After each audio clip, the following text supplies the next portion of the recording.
Jokey beat.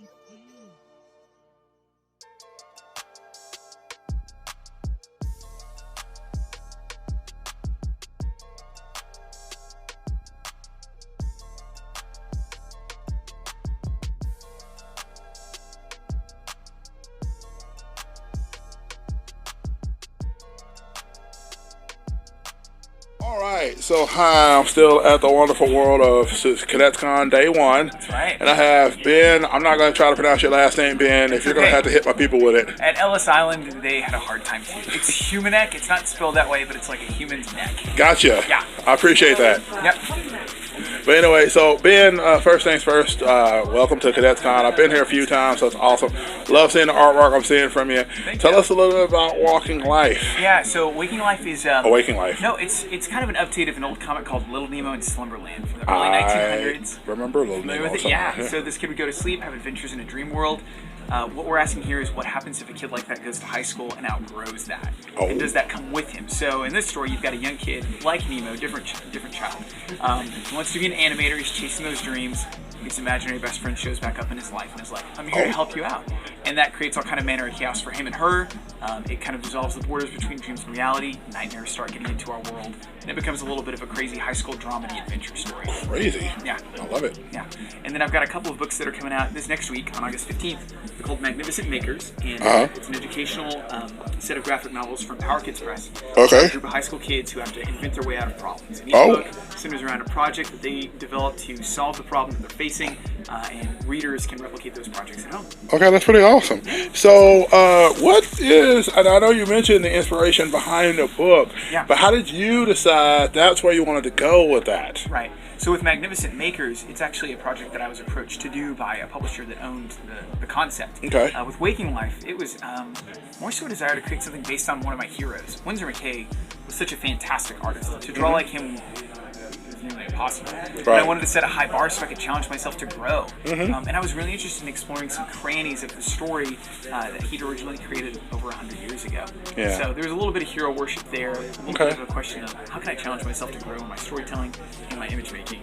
And I think from Volume 1 to Volume 2 have definitely made a jump, and I'm really thankful for that. I love the cover. I love just the way it kind of, the art on it kind of plays whimsical, but at the same time it also pushes.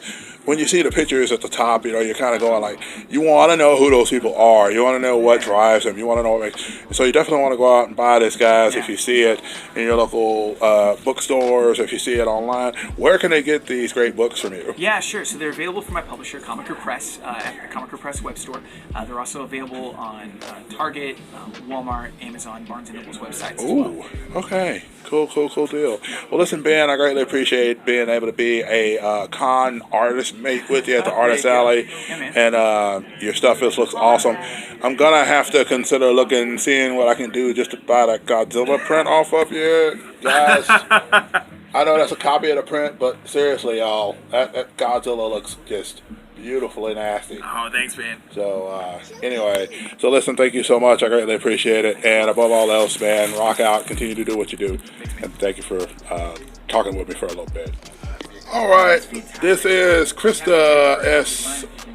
Gehring, and I'm sure... Gehring like daring. Gehring like daring. Okay, I wasn't sure how to pronounce that last name, so thank you for helping me out there, so I didn't totally slaughter it. She is one of my panelists here at Cadets Con. She writes an awesome series of crime comics. It talks about theories of crimes from different perspectives at different times and things like that. So we had a little bit of conversation earlier, but just help me out a little bit. If you would, please tell us a little bit about the comics that you're doing. Well, I'm a criminal justice professor, and I wanted to create something that would make students interested in criminological theory, like why do people commit crime?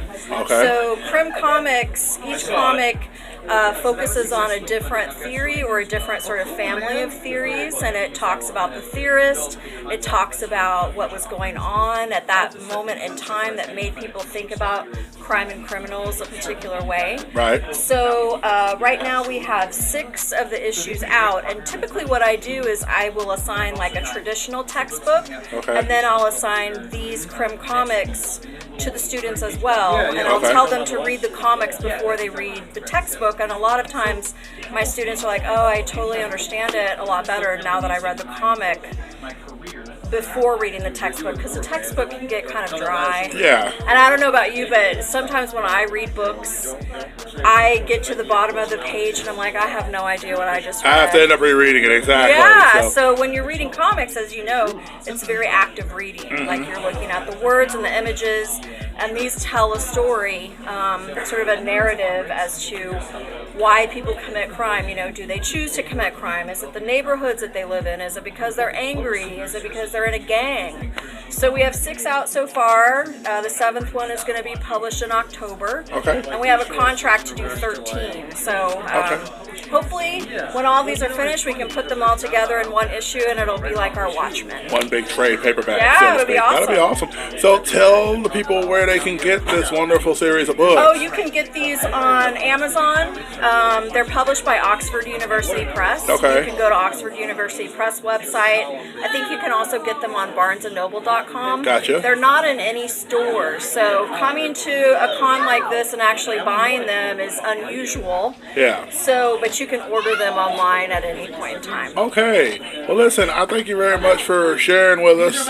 My people are definitely like fans of not only comics, but more importantly, they're fans of learning, so they get a chance to learn in any way facet. Sure, and it's there and for stuff that's out anybody, there for that, not just students, but if you're interested in crime and why it happens. So whether you're into CSI or, you know, other crime stuff that I can't think of off the top of my head, these books would be great for you to learn about the theory. Totally. That'd be awesome. Well, listen, thank you so much. I greatly appreciate your help, Thank Krista. you so much. All right. Well, I hope you continue to have a great time here at Cadets Con. I'm going to move on to the next person and interview them. You have a great one. Thank you so much. So would you please introduce yourself to the people here? Hi there, my name is David Disanaika. I'm here for Vault Comics. All right. So, David, tell me a little bit about what you do for Vault. So I'm the director of sales and marketing. So my job is to do a whole bunch of things, actually. Okay. I deal with all of like the comic book stores, all the regular bookstores, places like Barnes & Noble and Amazon and stuff like that. Okay. And then I also handle all of our publicity, so I make sure our books like that our creators get interviews, that our books get announced on like a news outlet somewhere. Okay.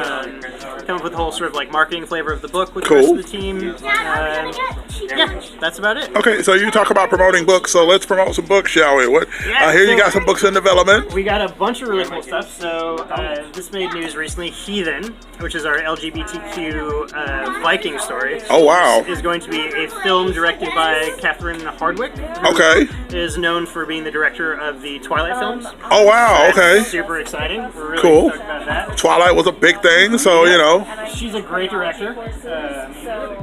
And then we also have Vagrant Queen, which is... I think we were just talking about that a minute ago. Yeah, so this is going to be a TV show on Sci-Fi Okay. next fall, I believe. They're filming it as we speak in South Africa. Cool, cool, cool. That's very, very exciting. Yeah, then we got a bunch of stuff. We launch 1 or 2 new titles every month, a new number 1.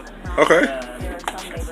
Pick the newest one. So this is Sarah and the Royal Stars by Ooh. John Sway and That is a Audrey pretty Mock. cover. Yeah, this cover is gorgeous. This is Audrey Mock's artwork. She's phenomenal. This is a perfect book if you like Avatar: The Last Airbender. I may have to buy that one before we leave. Yeah. If you like Avatar or Monstrous from Image Comics, it's sort of like a mashup of those 2 books. Yes, I do love me some Avatar. I don't think I read Monstrous, but I do love me some Avatar for certain. The other new number 1 that just came out is Resonance. That looks This very is, interesting. By David Andrea and Alejandro Aragon, with Jason Wordy on colors and Darren Bennett on letters.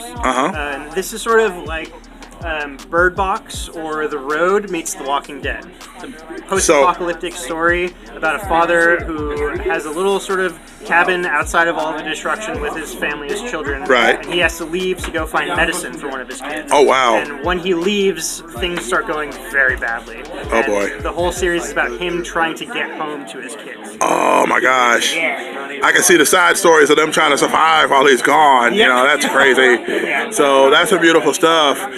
David, man, that is some wild stuff. And I'm definitely going to get that comic later. We'll have to have that conversation in a minute. So anyway, listen, thank you so much for just talking with my people. And, Of course. where can they find stuff So, for Vault? vaultcomics.com. You can find us on Twitter, Instagram, Facebook. Most local comic shops have our stuff, so go in, to order a book. We've got a bunch of really cool stuff coming up, a lot of new series. Like I said, 1 to 2 every month. Awesome. Well, I appreciate your time, David. Thank you so much. Pleasure. Thank you. All right. Okay, this is Logan. This is a good friend of mine. Logan is one of the kids of Mr. McMeans, who is the owner of the gaming side of the store. And Logan is one of my favorite young artists.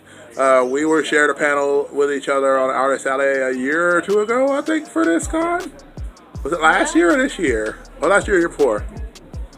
I don't think I sold anything last year. So it was the year before.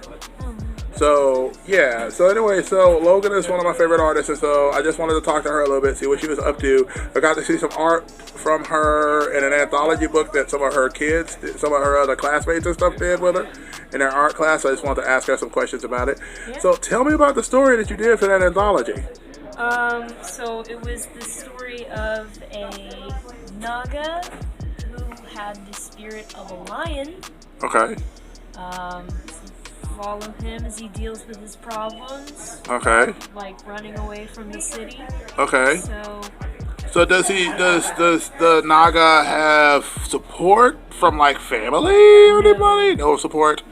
Okay, so it's just kind of a loner story, a person fighting their battle and they have to fight it on their own. Well, I'm sure there'll be people he'll meet along the way. yes. Okay, but it's Without saying too much, he does meet someone. Okay. Yeah, now I'm kind of a weird case because growing up I was kind of a black sheep in a black family. Because I wasn't like most of my family. And so there were a lot of moments where things that they would do or say, I didn't necessarily roll the same way. So I feel like that's a story that's powerful because that impacts a lot of people from different walks of life. A lot of kids may feel like they may not be accepted at home as much, or whatever. And so do you feel like you're kind of speaking to that audience? Yeah, a little bit, because I'm kind of part of that myself in some instances. So. Okay. So, but I just wanted to talk with you for a minute about this story. I saw some pictures of it, some of the artwork and things like that. I really loved where you were going. So I want to encourage you, as always, as I've always tried to encourage you, to just continue working on it. I tell people all the time, practice doesn't make perfect, practice just makes better. Yes. So nothing is perfect. If you could tell somebody who was dealing with some of the stuff that you were talking about something, if you could speak to them, what would you say? Well, I guess I would say that you should, no matter what people think of you, you should always still be yourself, because you never know when you're going to find someone who just really clicks with you and will understand your problems. Okay. And can identify with you. So yeah, just continue to be who you are and it'll get better, I promise. I appreciate the Attack on Titan cosplay, by the way. It's pretty awesome. Is it Attack on Titan? No. It's not? I saw the pin. Okay. I totally thought Attack on Titan. Nope. It's fine. Okay. Any particular cosplay or just rocking? No. Okay. I feel like a weirdo now because I totally made a reference that wasn't there. You're smiling and you're laughing. That's the important thing. The silly. I'm saying Logan's not far away from Attack on Titan cosplaying. If you go that direction, you could be like a mech pilot or like a warrior. That's just your vibe. Yeah. All we need to do is get you like a little sword attached to you. And there you go. You have a sword at your house. I gave you guys. We do have a sword at our house. She's getting ideas for cosplay, for future cosplay. Tomorrow. See if I can't do it tomorrow. Okay. No, I can't. Jen won't let you bring a sword. I don't think I should bring a sword. No, you shouldn't. I'm not legally allowed to carry any weapons yet. You have to be 18, I believe, in Texas to carry a weapon, right? I think you can. You can carry a sword in Texas, but you have to be legal age to carry it. Yes. Is that right? Yes, you can legally carry a sword. Any sword. You can legally carry. They voted it in like September last year. I think they voted it in. You can pull out your sword. Yep, I'm gonna carry a sword. Well, Logan, I thank you so much for the interview and you taking time with me, and I appreciate you're one of my heroes, whether you know that or not. Yes, you are, because you're living you, and it's always awesome to see people living them. Yeah. So. Okay. Anyway, so thank you very much. I appreciate it. And above all else, keep rocking. Keep doing your thing. Take care. Thank you.